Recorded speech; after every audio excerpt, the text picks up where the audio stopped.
வணக்கம் நண்பர்களே. ஒரு ஏழை மனிதன் இருந்தான். அவனிடம் இரண்டு மாடுகள் மட்டுமே இருந்தன. அதில் கிடைக்கும் பாலில்தான் அவனது வருமானம். மனைவி குழந்தைகளுடன் மிகவும் வறுமையில் வாடினான். ஒரு முறை அந்த ஊருக்கு ஞானி ஒருவர் வந்தார். அவர் மிகவும் சக்தி வாய்ந்தவர் என்று எல்லோரும் பேசிக்கொண்டனர். அவனும் தன்னுடைய நிலையை அவரிடம் கூறி ஏதாவது உதவி பெறலாம் என்று அவரிடம் போய் நிலைமையை சொன்னான். அவரும் இன்று முதல் உன் வாழ்க்கை உயரும் என்று ஆசி கூறினார். அன்று முதல் மாடுகள் அதிகமான பாலை கொடுத்தன.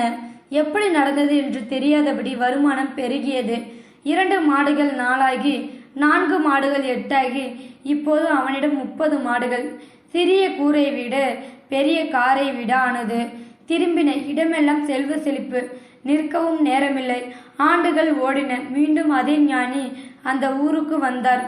தான் ஆசீர்வாதித்த மனிதன் இன்று பெரிய செல்வந்தன் என்று கேள்விப்பட்டு மிகவும் மகிழ்ச்சி அடைந்தார்.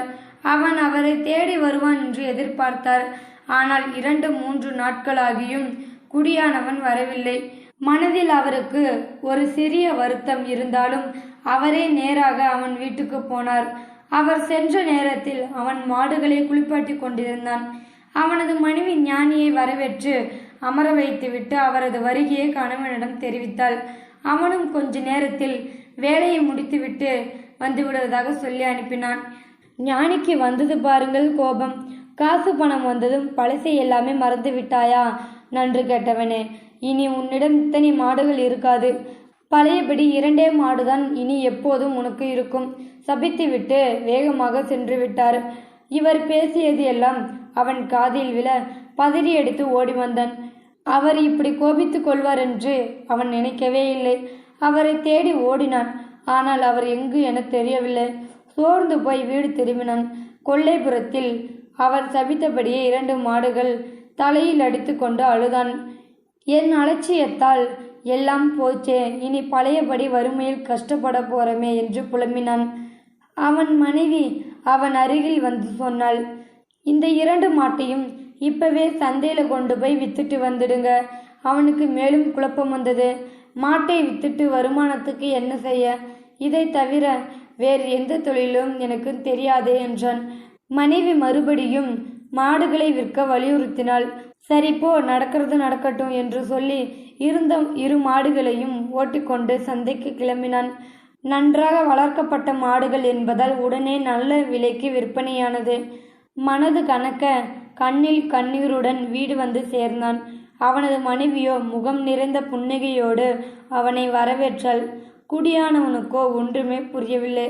அவளாகவே சொன்னாள், கொஞ்சம் கொல்லைப்புறத்தில் போய் பாருங்க என்றாள். போய் பார்த்தான். அவன் கண்களையே அவனாலேயே நம்ப முடியவில்லை. அங்கே வேறு 2 புதிய மாடுகள். கேள்வியுடன் மனைவி முகத்தை ஏறிட்டான். மனைவி சொன்னாள், எப்பவும் உங்ககிட்ட 2 மாடு தான் இருக்கணுங்கிறது தானே சாபம். அப்போ நீங்கள் 2 மாட்டையும் விற்றாலும் அதே இடத்துக்கு 2 மாடு வந்துடும் இல்லையா? அவனுக்கு அவள் சொன்னதும் புரிந்தது. புத்தியுள்ள பெண்ணை மனைவியாக அடைந்தவன் பாக்கியவன் என்பதும் புரிந்தது. அன்று முதல் தினமும் 2 மாடுகளை விற்க ஆரம்பித்தான். முன்பை விட பெரிய பணக்காரனானான். சில நேரத்தில் நாம் தடுமாறும் போது தாங்கி பிடிப்பவள் மனைவிதான். உரிய நேரத்தில் சொல்லும் அறிவுரையை இவளுக்கு என்ன தெரியும் என்று உதாசீனப்படுத்தி விடாதீர்கள். வாழும் வாழ்க்கையில் விட்டு கொடுத்தாலே உயர்வை தரும்.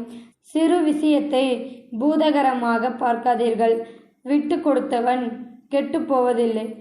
குணவதியின் வரம் பிடித்த எல்லாருமே கோடீஸ்வரர்கள்தான். பெண்கள் குணவதியாக இருக்க ஆண்களும் காரணம். இந்த வீடியோவில் கருத்து உங்களுக்கு பிடிச்சிருந்தா கமெண்ட் பாக்ஸில் கமெண்ட் பண்ணுங்க. கூட உங்கள் ஃப்ரெண்ட்ஸுக்கு ஷேர் பண்ணுங்கள். இது வரைக்கும் நம்ம சேனலை சப்ஸ்கிரைப் பண்ணுங்கள். கீழே ஒரு பெல் சிம்பிள் இருக்கும், அதையும் கிளிக் பண்ணுங்கள். தேங்க்யூ ஃபார் வாட்சிங்.